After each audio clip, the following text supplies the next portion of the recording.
news from around the world. This is Makeup News. Hello everyone and welcome back to MPTV. I'm AJ and I'll be filling in for Sydney this week. I know I'm not as pretty, but you're gonna have to deal with it. This is your makeup news and highlights. Recently, it seems the latest and greatest TV shows and movies have been those set in a specific time period, which means there is an incredible makeup and hair team convincing the audience they have traveled back to that era. According to Hollywood Reporter, the series Glow takes place in the 80s and revolves around women's wrestling, which allows for some over-the-top fun. Head of the makeup department, Lana Horchowski, said, "It's so rare in our career that we get to play with so much color. On a regular television show, everybody just wants to be minimal makeup.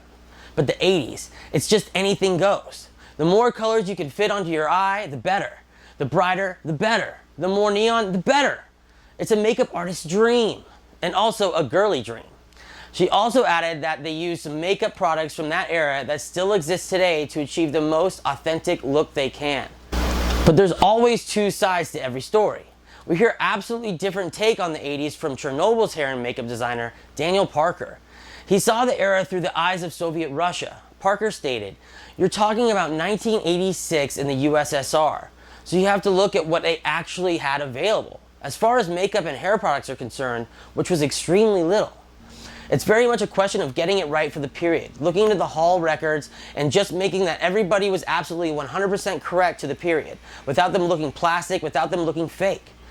They had to look kind of relaxed and real." Parker's crew had inside knowledge of this time period in the Ukraine because they actually lived through it, which brought a tremendous amount of accuracy in the looks for the film. While Debbie Zoller, the head makeup artist for Fosse and Verdon, faced a task not as straightforward because her research came from a combination of Hollywood and Broadway. Zoller explained, "I had to deal with basically 5 decades and not only aging our two leads, but also having to recreate all the iconic dance numbers, that even though it was the 1970s, they were actually looks from the 1930s, she recalls. It was a huge puzzle piece to put together, and the more research I did, the more information I found out, and it just kept getting bigger and bigger and bigger.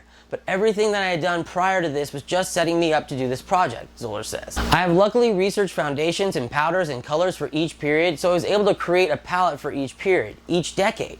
Creating the iconic looks from the 1950s for Marvelous Mrs. Maisel was a huge collaborative effort between the makeup, hair, wardrobe, and set design departments." Makeup department head Patricia Regan said, "The women just were really groomed and put together at this time.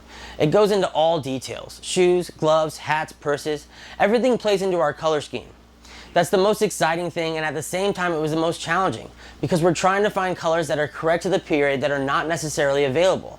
A lot of magazines like Life magazine always had a debutante page where you could see a look that you could put together. And catalogs. They used to do all these really wonderful catalogs to sell clothing and accessories." American Horror Story Apocalypse faced a challenge quite different from the rest, because this time period has actually never existed. So makeup designer Eryn Krueger Mekash said, "When I met with Ryan Murphy, he told me that it was going to be set like 18 months post-apocalypse, and that he was going to go with this Victorian theme meets some kind of unusual look. So Mekash turned the vision into something that had purple incorporated into every look, while Cody Fern's Antichrist character adopted red eyeshadow to convey a futuristic feel that actually had started to become a trend in the real world." Mekash stated, "Now I'm seeing these people doing that, and it's really fun. Cody and I had a great time coming up with that look, but seeing it on other people is so cool. To have people inspired by something you do is just absolutely the biggest compliment." According to Gizmodo, Lancome has created a technology system called Teint Particulier, which is a fully customized foundation that uses smart algorithm to match your skin tone perfectly. But how do they do it? Currently, 20 stores around the United States have a system where you can scan your skin with an insanely accurate colorimeter. Once it reads your color, you can watch your true shade bottle right in front of your eyes with precision pumps that squirt different pigments and lotions into a bottle. It also gives you the ability to adjust the foundation to match your skin type depending if you're oily, dry, or a combination, as well as the coverage that you'd like to see your foundation rather than be more sheer or full coverage. This process takes a whopping 5 minutes to complete, and va-va-voom, you have yourself a perfect skin tone in a bottle. While the price to do this is on the higher end of $88, that's worth it for someone who is actually struggling to find the true shade in the pre-made colors of cosmetic world. Science and makeup are merging in the best way possible. Gueve Baluch, Global Vice President of L'Oreal's Technology Incubator, explained, "We need to be everywhere. We need to get that accuracy on a smartphone, and this way you don't actually have to go into the store, but you can get the perfect shade just by being at home in 2 days." You know, that's really the vision. It's more of a platform than a project. Find a local store near you to try this advanced process and you can meet your true match. We see or hear of a new makeup brand launching almost daily, but what if I told you that Dollar General, a dollar store, has created their own makeup line? Well, according to Fox Business, that would be the truth because the line is called Believe Beauty. It's made up of 140 products and can be purchased online or in 15,000 of the store locations. And here's the best part. It's all under $5. It's no surprise that this comes as quite shock to most people, which is why it's getting so much attraction on social media. YouTube personalities can't stop talking about the bizarre line and how the quality is said to be way better than you'd expect. We are still skeptical, but hey, maybe this means the next makeup line will be coming from a fan favorite, such as In-N-Out, and that's something we can get on board with. A burger and bronzer, all in one trip. Nosferatu is based on a novel of the same name by author Joe Hill, who Harlow had met and worked with on previous films years back. Harlow said, "I'm friends with Joe Hill. He's the go-to guy. I mean, he created Manx. One of the biggest notes to me was Manx's teeth.